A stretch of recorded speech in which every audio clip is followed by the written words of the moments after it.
Sino po naniniwala isang araw, alaala na lang ang payo ng mga magulang mo sa'yo?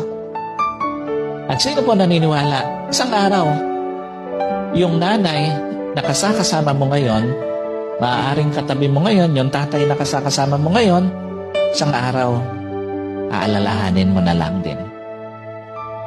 Hindi kayo forever na magkasama. Kaya nga, lahat ng magulang hanggat kasama pa yung anak, gagawin ng lahat. Ipapayo lahat ng mabuti, paaalalahanan ng anak kasi alam niya, isang araw, iiwan niya yung kanyang mga anak. Isang araw, hindi lang payo ng mga magulang mo ang magiging alaala. Kahit magulang mo isang araw, magiging alaala na lang sa buhay mo. Kaya nga napakapalad mo kung may magulang ka pa